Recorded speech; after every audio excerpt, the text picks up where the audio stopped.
Okay, so we're back out here on the porch, and we're going to clean this switch cover with electrolysis like we did with the fuel tank. Now this is working a lot better. Just for one thing, it's actually submerged in the solution, as you can see. I think you can see it swinging back and forth right there. And this time for an anode, I'm just using a piece of coiled up coat hanger. And this is the same solution that I used when I did the fuel tank. Just for curiosity's sake, after the sediment had drained, this is what came out of the fuel tank after it's kind of evaporated here. So anyway, let's turn on the power supply. You can already see how much better it's working.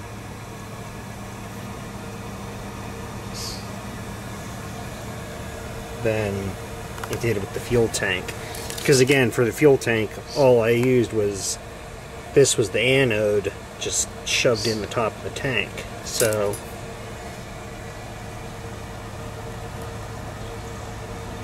here we go, and we'll check back on this a little bit later and see how it's doing. Okay, so this has been going for a few hours now. The container and the electrolyte's nice and hot. Power supply is still running cool. You can see it's still foaming.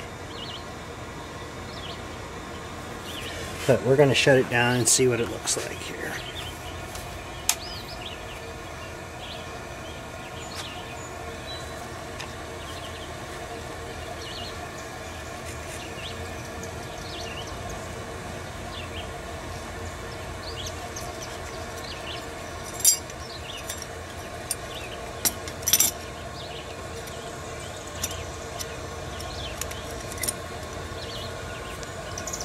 I'd say that looks pretty good.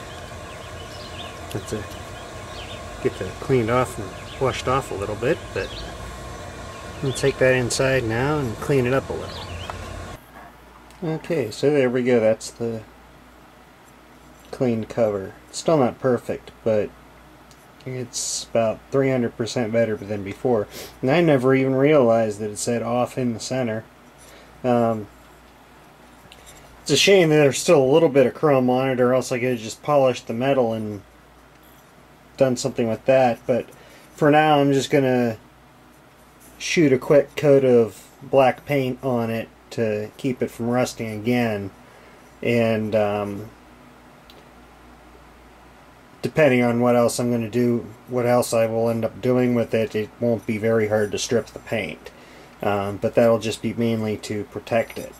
So I'm going to go do that, and also the little ball on the switch.